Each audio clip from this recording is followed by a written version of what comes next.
Idriss Aberkane, tu fais partie des gens qui sont pour moi des inspirants. Et donc je fais des vidéos sur les gens qui m'inspirent parce que je veux partager ça avec le plus de monde possible.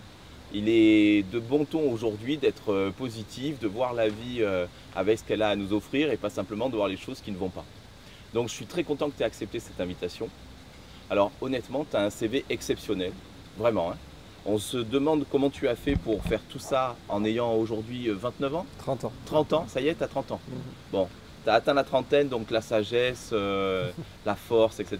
Tu es professeur chargé de cours à Centrale Supélec, ancien interne du département de psychologie expérimentale de l'Université de Cambridge, chercheur à Polytechnique, chercheur affilié à Stanford, professeur d'économie dans le MBA de la Mazars University, ambassadeur du campus des systèmes complexes à l'UNESCO. Enfin, comment est-ce que tu as réussi à faire tout ça en étant si jeune? Bon, j'ai pas fait tant que ça en fait. Tu as des gens qui ont mon âge qui ont fait encore plus, hein. Tu prends Ils sont peu nombreux quand même. certains entrepreneurs de la Silicon Valley. Le secret pour ce genre de boulimie, si tu veux, c'est d'aimer ça. Si tu aimes ça, tu en fais un maximum.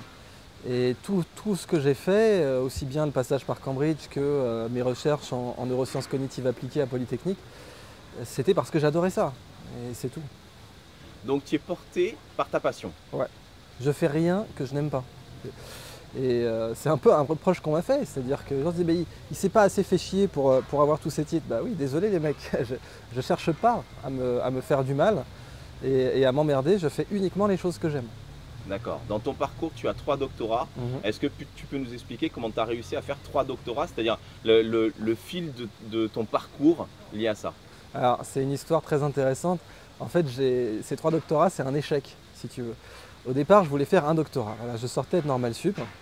Je voulais faire mon doctorat en neurosciences. Tu voulais être normal au début. Ouais, exactement, je D'accord. voulais être normal. Et puis, si tu veux, le problème qu'il y a, c'est que la plupart des doctorants ne choisissent pas leur sujet. Ils choisissent un sujet parmi les sujets existants, mais ils n'écrivent pas leur sujet de A à Z. Bon. Moi, je voulais écrire mon sujet de A à Z. Je ne transigeais pas. Résultat, bien sûr, je n'ai pas eu de bourse. Parce que la majorité, malheureusement, des doctorants aujourd'hui sont des laborantins de luxe. On leur fait faire du travail de labo avant de les laisser exprimer leur passion. Moi, j'étais absolument contre ce système-là. J'ai dit, je ferai uniquement le doctorat que je veux écrire. Bon, j'ai pas la bourse. Il me fallait de l'argent, donc je rentre à l'armée. Je fais une formation d'officier de marine, que j'ai beaucoup aimé d'ailleurs. Et j'aime tellement ça finalement que j'enchaîne sur un doctorat de géopolitique, que j'adore. Alors je travaille sur les sciences de la paix, sur la géopolitique de la connaissance. Ensuite, dans la foulée de ce doctorat, je fais un doctorat de littérature comparée. J'étais amoureux d'une nana, voilà, on fait des conneries. Et Alors, c'est une autre forme de passion. voilà, Ouais. complètement. C'était un doctorat sur les influences soufis dans la littérature occidentale. Et donc j'y ai mis les grandes découvertes de ce doctorat, c'était que les influences soufis dans la littérature occidentale sont beaucoup plus grandes qu'on le croit. Ouais. Par exemple, T.S. Eliot, prix Nobel de littérature en 1947, a été décisivement influencé par les soufis. Il avait lu Omar Khayyam, il avait lu Fridtjof Schion, etc. Et c'est très intéressant parce que sur fond de clash des civilisations, tout le sujet de mon doctorat, c'était de dire le clash des civilisations n'existe pas. Ce que vous appelez une civilisation occidentale et orientale irréconciliable, dans les arts et dans les lettres, elles sont totalement réconciliées. Edgar Poe, par exemple, a écrit 3 poèmes influencés directement par le Coran. Tu as Al-A'raf d'Edgar Poe, grand poème qui porte le nom direct de la 7e sourate du Coran et qui a inspiré Baudelaire pour le voyage. Donc, bon, voilà, ça c'était le sujet de cette thèse. Et puis ensuite, finalement, j'ai eu la bourse que je voulais, j'ai eu le financement que je voulais, d'ailleurs grâce à Marseille, figure-toi, puisque c'est grâce à Samuel Tronçon du groupe Résurgence, juste à côté d'ici, que j'ai eu ma bourse CIFRE pour faire ma thèse à Polytechnique, qui était sur la neuroergonomie logicielle. Comment faire des logiciels plus ergonomiques pour le cerveau. D'accord. Et ça, c'était un projet que j'ai porté depuis Stanford en 2007, que j'ai lentement fait évoluer, qui a été extrêmement approfondi et qui va donner lieu à un logiciel que je sors dans 3 mois. Qu'est-ce qui t'intéresse autant dans le cerveau? Le cerveau, on ne mesure pas assez que toute l'activité humaine repose sur lui, hein.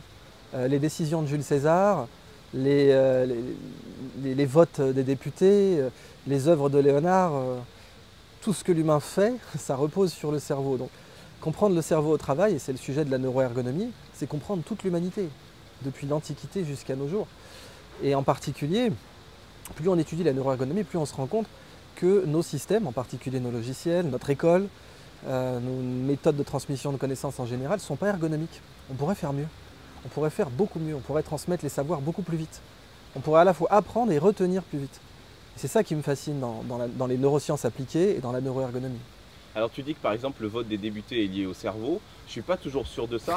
Ça peut être aussi lié à leur tripes, à leur cœur, à l'émotion qu'ils peuvent véhiculer. Ça reste, oui, bien sûr, mais tout ça, c'est ce qu'on appelle les tripes. En fait, c'est le cerveau, hein, concrètement.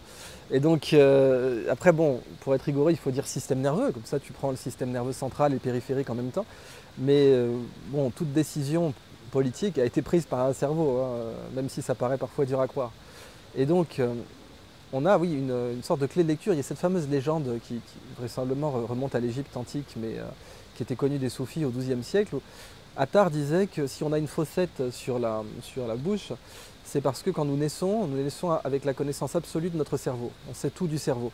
Mais qu'un ange arrive pour poser son doigt sur notre bouche pour taire tous ses secrets. Et que c'est pour ça que l'on a cette fossette, parce que c'est l'empreinte du doigt sur la lèvre. Magnifique. Tu t'appelles Idriss, est-ce que tu sais pourquoi? Eh oui, je sais pourquoi. Mon père était un fan d'Idriss Shah, qui était un maître soufi du XXe siècle. Il a été le mentor de Doris Lessing, prix Nobel de littérature, et qui a été également un des mentors de Ahmad Shah Massoud, le commandant Massoud en Afghanistan. Et Idriss Shah a été une influence majeure dans pas mal de mes travaux, et notamment dans le prochain livre que je sors, Libérez votre cerveau. Il avait fait une émission sur la BBC dans les années 60 que j'aimais beaucoup, qui s'appelait Dreamwalkers, où il disait en gros, l'homme est endormi, doit-il mourir avant de se réveiller? Et c'est un peu le sentiment que j'ai parfois, l'homme est endormi, doit-il mourir avant de se réveiller? Alors, il s'avère que c'est une parole de Mahomet en fait, hein, mais ce thème en psychologie contemporaine il est très intéressant parce que on est tous plus ou moins des machines, on est conditionnés. Par exemple, Shah disait, oui le mot choix c'est très bien, mais il n'a aucun sens ce mot quand les gens choisissent ce qu'ils ont été conditionnés à choisir. Quand les gens choisissent ce qu'on leur a dit de choisir. Donc ils ont l'illusion d'avoir le choix alors qu'en fait, à quasiment aucun moment, ils n'ont fait usage de leur libre arbitre. Tu cites le Coran, tu parles de soufisme. Quelle place a la religion dans ta vie? Le mot religion, normalement, ça veut dire relier. Hein. Ça veut dire religere, c'est le latin, et ça veut dire relier les gens. Donc toute religion qui divise n'est pas une religion déjà, pour commencer. C'est-à-dire que tout truc qui dit il y a nous, il y a eux, c'est pas de la vraie religion. Ça c'est de la politique, c'est de... La religion, elle a souvent d'ailleurs été un instrument, si tu veux, de recrutement politique, on le voit encore aujourd'hui. Mais pour moi, le vrai sens de la religion, c'est ça, c'est relier les humains entre eux, la fraternité, et relier les humains à un sens. À un sens. Y a-t-il une vie après la mort? Pourquoi sommes-nous là? Quelle est notre place dans l'univers, etc. Et ce sens-là, il manque aujourd'hui. Le maître soufi que je connais bien, c'est Khaled Ben Tounès. Il m'a dit une chose une fois sur les Égyptiens. Il m'a dit leur civilisation, elle a duré aussi longtemps parce qu'ils ont pris le temps de construire l'intérieur avant l'extérieur. Et quand tu prends la civilisation européenne actuelle, alors pas la civilisation, mais l'Union européenne, tu vois que l'Union européenne est totalement en train de s'effondrer sur elle-même et qu'elle ne convainc plus personne et que la jeunesse n'y trouve plus aucun intérêt aujourd'hui, tu te rends compte qu'en fait, elle n'a pas du tout construit son intérieur avant son extérieur. Quand tu visites les quartiers européens à Bruxelles, tu as l'impression de voir une agence de la BNP Paribas. C'est une agence bancaire. Il n'y a pas un sens, il n'y a pas une raison d'être. Ouais. Une raison d'être. Le vrai terme, c'est une raison d'être. Ouais. Tu rêvais de devenir quoi quand tu étais petit? Alors j'ai hésité entre plein de trucs. Paléontologue, ça m'avait toujours... à l'époque de Jurassic Park, hein, ça m'avait toujours branché. Mais en fait, c'est biologiste, ça a toujours été biologiste. C'est pour ça que j'ai fait des études de biologie. Les travaux de Francisco Varela sur l'auto-organisation, les systèmes complexes, la théorie du chaos, ça m'a toujours branché, quoi. Donc dès le début, c'était ça qui m'intéressait. Ouais. Est-ce qu'il y a des gens qui t'ont particulièrement marqué? Ah ouais. Et quels sont les gens que tu aimerais rencontrer? Alors Idriss Shah, j'aurais aimé le rencontrer bien sûr. Ouais. Francisco Varela aussi, alors il est mort en 2001, donc j'ai jamais eu l'occasion de le rencontrer. Par contre, mon directeur de thèse à Polytechnique a été un de ses meilleurs amis et traducteur, Paul Bourgine. Donc c'est même pour ça que j'ai pu faire cette thèse, parce qu'on était varéliens tous les deux, entre guillemets. Francisco Varela, c'est un génie absolu qui est passé à deux doigts de donner une définition mathématique de la vie. C'est-à-dire que le type, il était à deux doigts de dire soit un vivant d'ordre n, quoi. Donner une définition mathématique du vivant. Et de considérer, voilà, un système vivant, on aurait pu le définir comme un système dynamique, en théorie des systèmes dynamiques en maths. Et ça aurait fait de la biologie une branche des maths, ça aurait été brillantissime. Et il est mort trop tôt, malheureusement, sans avoir pu finaliser ses travaux. Mais ce qu'il nous a laissé déjà était très profond. Comment tu expliques qu'un homme comme Varela est connu peut-être par quelques milliers de personnes? En plus quand même, ouais. Bon allez, ça va, quelques centaines de milliers de personnes si tu veux. Et Sa fille était mannequin et elle a tourné dans Blade. Voilà, donc, bizarrement, on connaît beaucoup plus sa C'est fille ça. que lui, quoi. Léonore Varela, donc, elle a tourné dans Blade. Donc voilà, pour tous ceux qui ont vu Blade, C'est ça. en fait ils connaissent Francisco Varela. Ouais, c'est comme le pas- géniteur de sa fille. Exactement. Mais très sincèrement, comment tu expliques qu'on ne fasse pas plus d'apport de connaissances sur des gens comme ça Ouais. que sur des types monstrueux? Par contre, on se rappelle leur nom parce qu'ils ont fait un acte barbare. Alors il est clair que c'est beaucoup plus facile de faire la couverture en mâle aujourd'hui qu'en bien. Ouais. Moi-même par exemple, j'ai 3 doctorats. Bon, c'est très dur pour moi de faire la couve d'un journal, tu vois. Ah, j'ai fait la couve du Point, mais c'était un gros coup de bol, c'est pas du mérite personnel. Et par contre, un type qui braque une vieille dans la rue, qui fait une grosse saloperie, ça lui prend 5 heures, bon 2 heures, et il fait la couve. Donc Ouais. c'est toujours plus facile de faire la couve en mal qu'en bien, et on appelle ça le biais d'échantillonnage. Et dans les médias, ça provoque un vrai problème, puisque ça fait qu'on entend beaucoup plus parler des mauvaises nouvelles que des bonnes. Bon.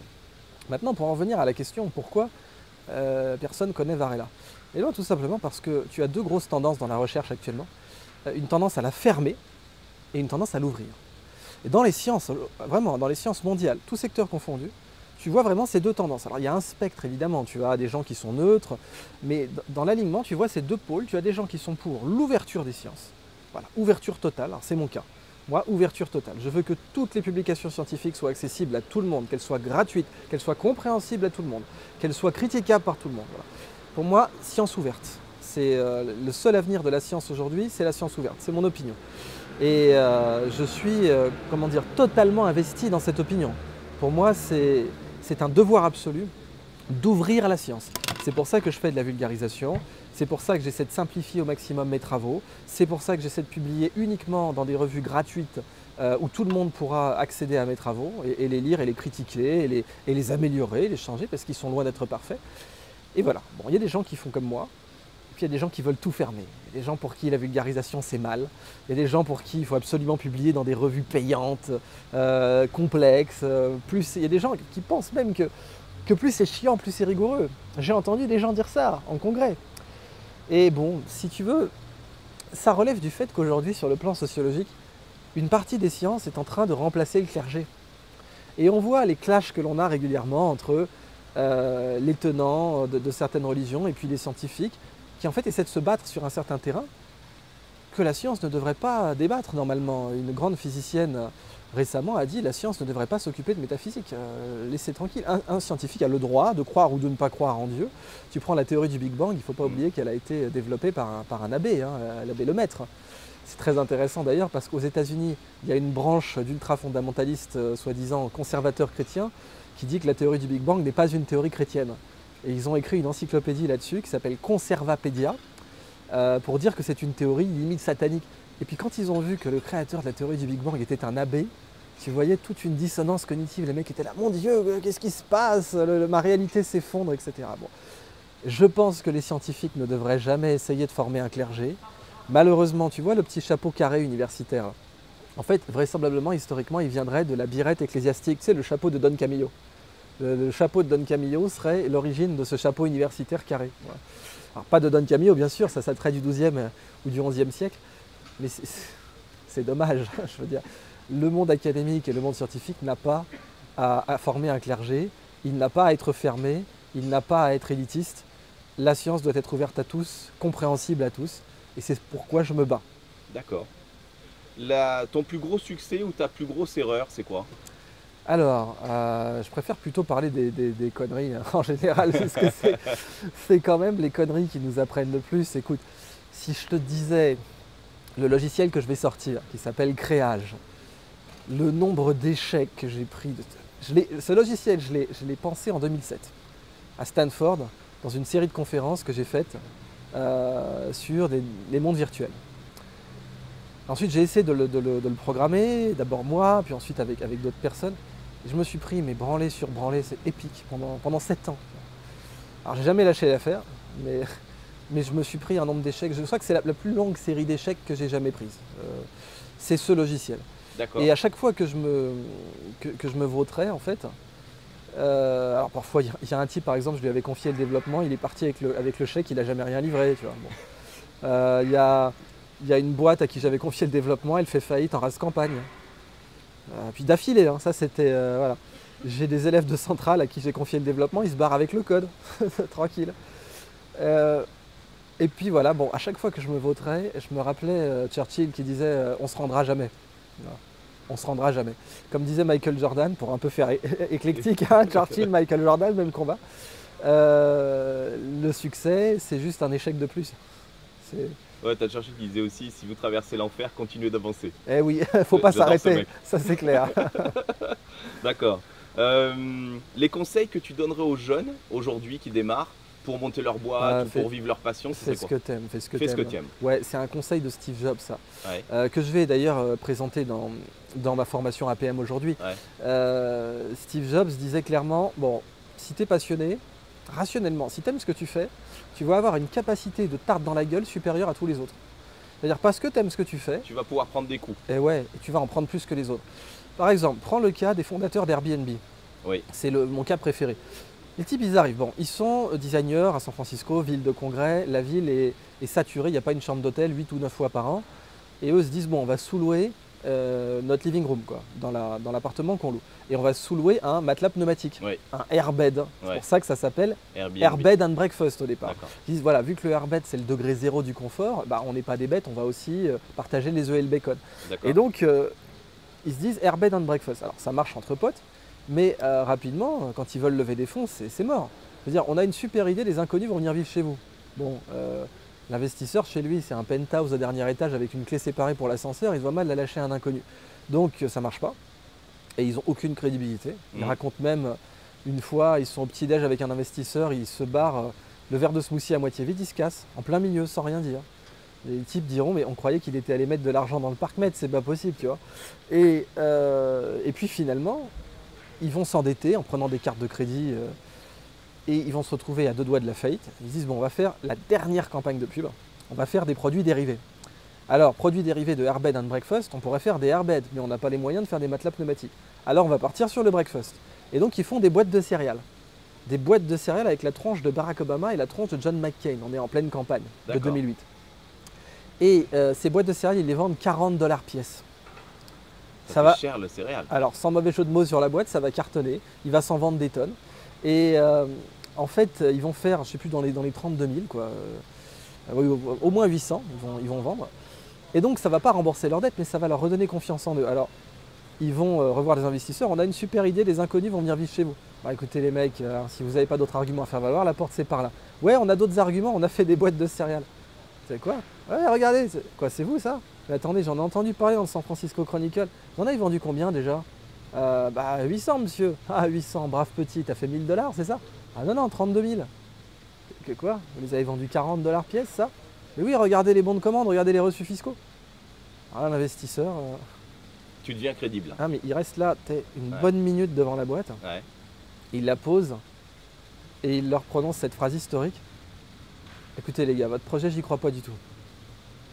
Par contre, si vous me dites que vous êtes capable de vendre $40 des boîtes qu'en valent 50, mais évidemment que j'investis. Et les fondateurs diront, dans la vie, il faut savoir être un céréal entrepreneur. Joli. Parce que tu es un céréal entrepreneur quand tu es prêt à imprimer des putains de boîtes de céréales pour financer ton projet. Et c'est ça l'amour. Des mecs qui voulaient faire de la location en peer-to-peer, mais il y en avait plein. Il y en avait plein. Il y avait des majors d'Harvard, des types qui avaient des bonnes notes. Mais le major d'Harvard, lui, il est là pour faire la culbute, court terme. S'il voit que ça ne marche pas au bout de 6 mois, bah, il y a Google ou il y a Facebook qui lui offre un poste, il ne va pas s'emmerder. Il sera payé $350 000 par an. Il ne va pas aller comme ça vivoter pendant des années.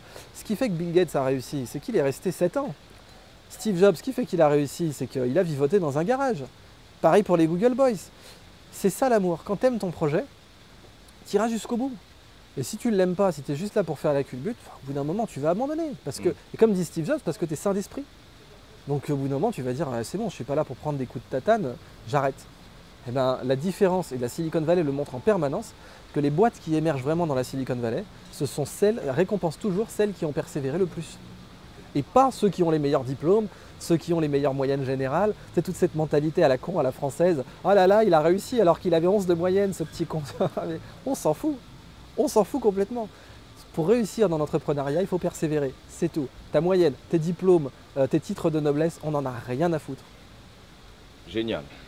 Les problèmes que tu vois à l'avenir ou les tendances que tu vois arriver, dans 10 ans, qu'est-ce qui se passe? Ah bah pour moi, c'est l'économie de la connaissance. C'est-à-dire que vraiment, on a eu l'âge de pierre, l'âge de la pierre taillée, le néolithique, avec l'agriculture, etc., premier settlement.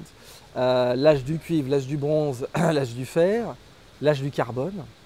L'âge du carbone qui a été l'âge le plus guerrier de l'histoire humaine. Alors, sauf si tu considères les invasions mongoles qui, en part de population mondiale, ont quand même été massives. Mais l'âge du carbone, ça a été des guerres sans fin. Le premier âge du carbone, c'était le charbon. Le deuxième âge du carbone, c'était le pétrole. Donc le premier âge du carbone, c'était le charbon avec le Royaume-Uni, qui allait être l'empire mondial. Le deuxième âge, c'était le pétrole avec les États-Unis, qui allait être l'empire mondial suivant. Et aujourd'hui, on arrive dans l'âge de la connaissance, qui est le premier âge immatériel de l'humanité. Alors, l'économie de la connaissance, elle a toujours existé en fait, hein, c'est pas nouveau. En fait, c'est pas la plus récente, c'est la plus ancienne. Il n'y a pas d'économie plus vieille que l'économie de la connaissance. L'être humain, il échangeait de la connaissance avant d'échanger des céréales, des matières premières ou des outils. Le feu, c'était de la connaissance. Et ça se transférait exactement comme les règles de l'économie de la connaissance actuelle. Quand tu donnes le feu, tu l'as encore. La connaissance, c'est ça. Quand tu donnes de la connaissance, tu l'as encore. L'économie de la connaissance, elle est partout. Aucune économie n'existe sans connaissance. C'est un fait. Tu ne peux pas avoir un service économique ou un objet économique vendu sans savoir. C'est impossible. Donc l'économie de la connaissance, elle est omniprésente, mais comme on a un cerveau de chimpanzé, nous finalement, on a tendance à voir que le monde matériel.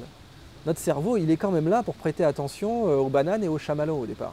Et donc quand tu lui demandes de prêter attention à l'immatériel, il patine un peu. Mais aujourd'hui, ça y est, on est rentré dans cette ère de l'économie matérielle, de l'économie de la connaissance, où on va essayer, sur tout ce qui vient de la Terre, de l'utiliser le plus efficacement possible, sans gaspiller, en recyclant au maximum, en upcyclant même. Et cette économie de la connaissance, elle a un débouché royal, c'est le biomimétisme, qui dit la nature n'est pas une source de matière première, c'est une source de connaissance d'abord. Mais encore une fois, comme on a un cerveau de chimpanzé, au début, on est conditionné à voir la nature comme une source de manger, comme une source de matière. Mais à mesure que notre esprit se raffine, eh bien on voit que la nature est une source de connaissance et qu'il y a beaucoup plus d'argent, même pour les capitalistes les plus terre à terre, il y a beaucoup plus d'argent à faire dans la nature comme source de connaissance que dans la nature comme source de matière première. Donc même si tu es un gros bourrin qui veut faire du ROI très court terme, tu vas rapidement voir que la nature est beaucoup plus intéressante comme source de connaissance que comme source de matière. Ça veut dire que les gens qui vont être les plus importants dans l'avenir, ça va être ceux qui vont être capables de traduire cette biodiversité. Eh oui, les gens qui vont être les plus importants à l'avenir, mais moi ce que je veux, c'est que ce soit tout le monde. Je ne veux pas qu'il y ait une élite hiérophantique. Et c'est ce que tu vois quand je vulgarise le biomimétisme, mais tu as des mecs qui deviennent verts, c'est magnifique. Tu as des gars, ils sont tout crispés, ils sont la merde, qu'est-ce qu'il fait et tout. Il est en train de vulgariser ça, il dévoile tout. Bon, voilà, ça c'est comme ça, tu as le syndrome du hiérophante, du gars qui veut garder son rite initiatique dans son temple égyptien. Voilà. Bon, pour la science, il ne faut pas faire ça. Je veux dire, la notion d'initiation, j'aime beaucoup dans d'autres secteurs, mais pas en science. En science, il faut ouvrir. La vérité, c'est la lumière. Il faut la diffuser au maximum. Et donc, je ne veux pas qu'il y ait une certaine élite qui lise la nature. Tout le monde peut la lire. Et c'est là que tu vois, par exemple, que les Indiens sont très intéressants. Parce que si la nature est une bibliothèque, les Indiens savent la lire. J'ai travaillé avec 3 chamans. J'ai eu l'honneur de faire une conf avec eux, 3 chamans de l'Acre, grâce à la quinzaine amazonienne et à l'association Cœur de Forêt à Kiri. Et ils m'ont parlé de la connaissance de la pharmacopée traditionnelle qu'ils avaient, de la connaissance de l'ayahuasca, bien sûr, qui est utilisée pour guérir les troubles bipolaires. Aujourd'hui, on a des études de cas sur le trouble bipolaire.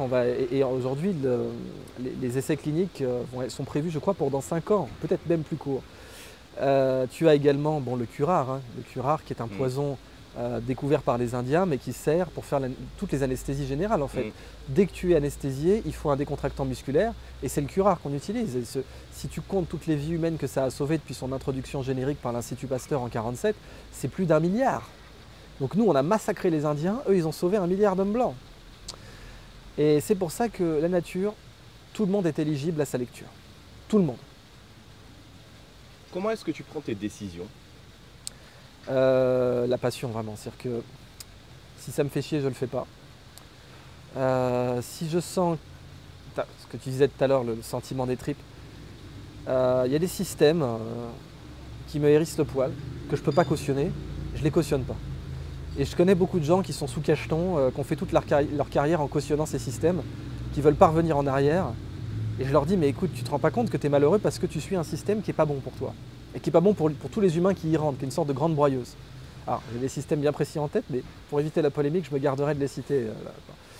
Et je pense que ceux qui suivent un peu mon actualité sauront les retrouver de toute façon. Et ceux qui lisent mon livre aussi sauront les retrouver, ces systèmes-là. Et donc, voilà, et, si tu veux, c'est le principe du bizutage. Quand tu as souffert, pour rien, la seule façon de donner du sens à ta souffrance, c'est de la transmettre à la génération suivante. Et donc, le bizutage, c'est ça. J'ai souffert pour rien, mais si jamais je ne transmettais pas cette souffrance inutile à la génération suivante, je devrais faire face seul au fait que j'ai souffert pour rien. Donc, je vais dire, par exemple, dans le monde académique, j'ai souffert, donc il faut que tu souffres. Ok, j'ai souffert pour rien. Ok, on aurait pu faire un système où je n'ai pas à souffrir pour être productif et pour faire du bon travail. Mais j'ai souffert, il faut que tu souffres aussi, c'est comme ça. Donc il faut une disruption à l'avenir là-dessus. Oui, mais elle va venir, parce qu'aujourd'hui, le monde est connecté. Aujourd'hui, comme je dis toujours, hein, c'est attribué à Schopenhauer. Bien sûr, il faut rendre à Schopenhauer ce qui lui appartient, même si ce n'est pas exactement précisé comme ça dans ses œuvres. Toute révolution passe par 3 étapes, toujours, toute révolution. D'abord, c'est considéré comme ridicule, ensuite c'est considéré comme dangereux, et ensuite c'est considéré comme évident. Et ça, c'est valable pour toute révolution, qu'elle soit philosophique, politique, morale, scientifique, technique, religieuse. Tu prends le droit de vote des femmes, voilà, bon bah c'est ridicule au départ, hein, sans déconner. Bon. Ensuite c'est dangereux, les suffragettes on les bute, on les torture, on les psychiatrise, on les bute. Et puis aujourd'hui les femmes votent, and so what? Bon, c'est évident, à part pour certains pays à qui on file la Légion d'honneur. Enfin bref. C'est pareil pour, je sais pas moi, l'idée que des femmes soient ordonnées prêtres aujourd'hui. Le pape François y est tout à fait favorable, mais tu sens bien qu'il y a de la crispation. Bon, pourtant d'un point de vue totalement... on en est au dangereux là. On en est tout à fait, on en est au dangereux. Ouais. Mais le pape en personne a dit, les gars, le dogme de l'Église confirme que le potentiel spirituel d'une femme est égal à celui d'un homme. Point. Allez pas chercher, voilà, c'est tout. Et on a canonisé des femmes, donc venez pas me dire que, bon, alors à partir de ce moment-là, pourquoi ne pas les ordonner prêtres? Bon. Mais ça, donc, c'est religieux, mais tu aurais pu prendre n'importe quel autre. Le Big Bang, c'était un nom moqueur au départ. Big Bang, l'abbé Lemaître, il avait appelé ça la singularité initiale. Enfin, l'atome primordial. La singularité initiale, c'est le terme actuel, mais lui, au départ, c'était l'atome primordial. Parce que l'abbé Lemaître, il voulait, c'était métaphysique, il voulait que l'univers soit créé à partir d'un point. C'était un peu à la Einstein, il est parti de son idée psychorigide et il a essayé de développer les équations à partir de cette idée folle. Et il a vu que les équations étaient d'une merveille d'élégance, il s'est dit... Mais les gens ont dit c'est tellement bidon, ça s'appelle le Big Bang, tu vois, donc ça prouve que ça a été ridicule. Et aujourd'hui, bon, on est plutôt sur l'évident. Bon. Ouais. Donc c'est comme ça, sauf qu'aujourd'hui, le passage de ridicule à évident, il est plus rapide. Il est plus rapide. Et les rétrogrades, les gars qui restent bloqués sur l'incapacité à changer de paradigme, ils sont... un minoritaire et totalement pas crédible. C'est-à-dire que quand tu les vois argumenter, les types, c'est affligeant. C'est l'austérité argumentative la plus totale. Donc l'avantage qu'on a aujourd'hui, c'est que les révolutions sont plus rapides. Parce que le monde est connecté, parce qu'on est rentré dans l'âge de la connaissance. Si tu étais un proverbe ou une citation, tu serais quoi? Ah, alors là tu me prends au débeauté, il y en a tellement. Ça serait, en ce moment, hein, ça serait ce vers de Richard Francis Burton, « Fais de ta pensée un empire ». Richard Francis Burton, polymathe, britannique, soufi, il était un peu à la Cyrano de Bergerac, il suivait une voie soufie très particulière qui est proche de ce qu'on appelle aujourd'hui les malamati, la voie du blâme. Et il disait comme Cyrano de Bergerac, « J'aime qu'on me haïsse ». C'est-à-dire qu'il aimait choquer ses pairs et ses contemporains. Il aimait leur rentrer dans le buffet pour les ramener à leur pusillanimité au final. Parce que le vrai mal de ce monde, c'est la pusillanimité. Il n'y a rien de pire pour ce monde qu'un pusillanime. Mais un pusillanime qui est coincé dans son bureau, qui est coincé dans son domaine, qui est coincé dans son esprit étriqué, lui, c'est un danger absolu. Et c'est pour ça que j'aime cette citation de Burton, donc qui parlait 27 langues, qui était grand maître des... Je crois 29, ou 27 ou 29. Si tu comptes les dialectes ou pas, quoi, genre le napolitain, etc. Et qui était grand maître d'hypnose, d'escrime, cartographe, espion, Le seul diplomate. non-musulman qui a été à la Mecque aussi. Au début, oui, le premier non-musulman à aller à la Mecque. Alors, il Ouais. était musulman en fait, mais pas dans le sens effectivement des bourrins qui à Ouais. l'époque géraient les lieux saints. Mais donc fais de ta pensée un empire. Magnifique. C'est pour moi, en fait c'est tiré de son poème La Cassida, qui pour moi est le plus grand poème victorien, de très loin, qui est à mi-chemin entre le Testament de Villon, enfin le Voyage de Baudelaire et la Divine Comédie de Dante. Et il y a d'autres citations merveilleuses hein, dans qui dit par exemple n'attends d'applaudissements que de toi-même. N'attends d'applaudissements que de toi-même. Ça, je l'ai vraiment fait. Ton leitmotiv. Ouais. Alors, maintenant aussi que tu me donnes des citations, c'est vrai que tu m'as pas demandé, est-ce que tu m'as demandé ma devise par exemple? Parce que j'ai une devise aussi. Vas-y, c'est quoi ta devise? Alors, ma devise en fait, elle est inscrite sur ma bague. Et donc c'est ma bague personnelle avec Ouais. mon blason quoi. Ouais. Et c'est « mais pas leurs rêves ». Parce qu'un maître soufi au Sénégal m'a dit un jour, on peut tuer les rêveurs, mais pas leurs rêves. Alors j'en ai fait ma devise, donc elle est sur ma bague. C'est magnifique. Un animal, si tu étais un animal, tu serais quoi? Alors en horoscope chinois, je suis tigre. Ça te va bien. Et ouais, je fonce dans le tas en général. Je fonce dans le tas, je me fais tirer dessus par des chasseurs plus ou moins crédibles à la Elmer Food. Et je crois que j'aime ça. Un objet? Un objet. Alors, quand j'étais gamin, il y avait eu cette question. J'étais en CE1 et j'avais dit un micro.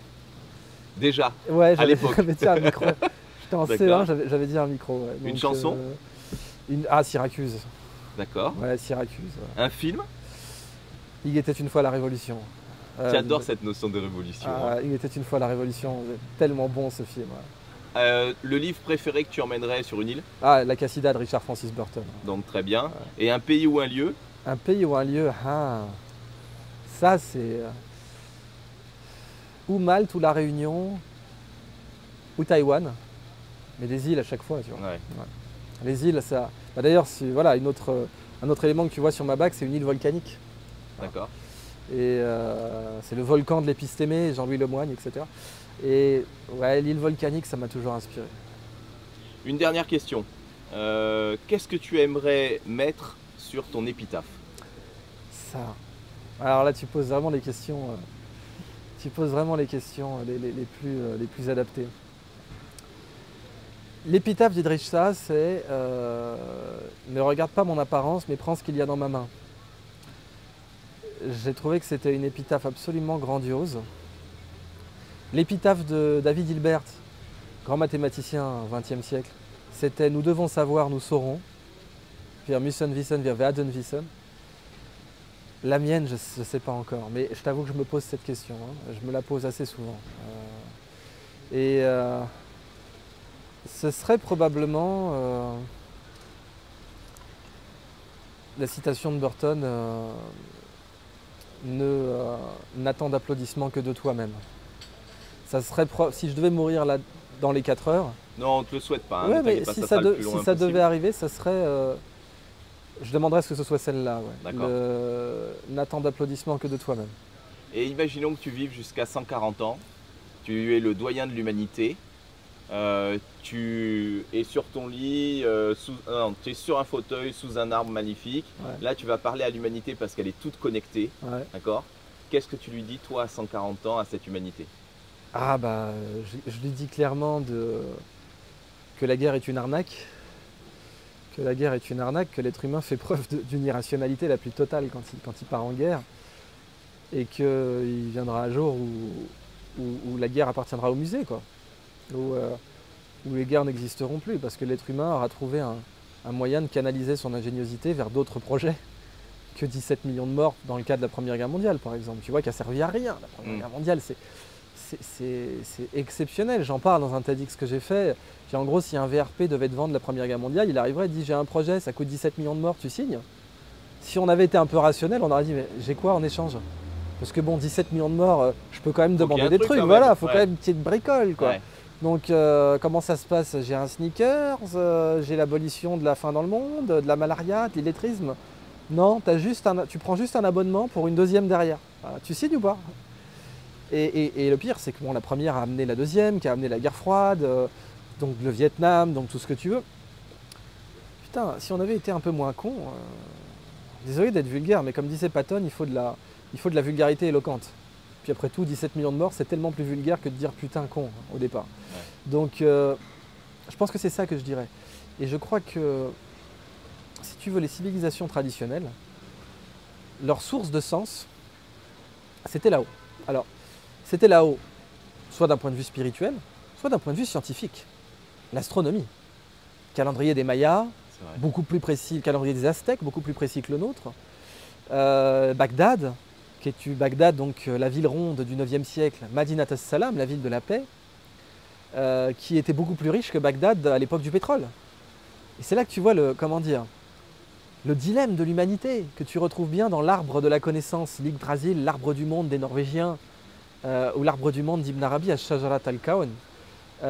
C'est la dualité entre les racines et les feuilles.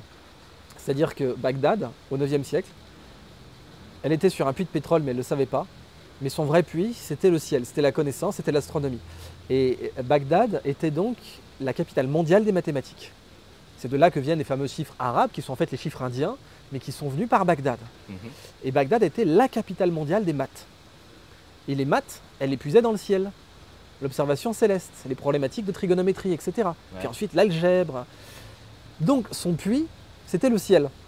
Ben, les civilisations dont le puits a été le ciel, elles ont toutes été brillantes. Le Machu Picchu, Santorin, l'Égypte, Pergame, Babylone, Bagdad, la Chine de Xi'an, la civilisation de l'Indus, les natifs d'Australie. Toutes les civilisations qui ont pris le ciel comme nappe de pétrole, si tu veux, et qui ont pompé le pétrole de l'espace plutôt que le pétrole du sol, ont duré, ont inspiré le monde et ont été finalement beaucoup plus riches. C'est ça que je dirais si j'avais 140 ans, c'est ce puits de pétrole là-haut. Bon, il n'est pas infini à notre connaissance, ça dépend ce qu'on voit comme infini, c'est-à-dire bon, matériellement il n'est pas infini, mais en termes de connaissance, il est très certainement infini. Et la connaissance en général est infinie, c'est dire, la connaissance mathématique est infinie, mais la connaissance de l'univers, peut-être même qu'elle aussi serait infinie. Et donc c'est là qu'il faut puiser, quoi. Et j'espère que de toute façon que dans 140 ans, on aura fait la paix sur Terre et qu'on aura colonisé Mars. Excellent. Et donc ils s'inspireront du ciel. Merci beaucoup d'être notre inspirant aujourd'hui et c'est vraiment un plaisir de t'interviewer. Tu reviens quand tu veux. Merci à toi, bro. À toutes.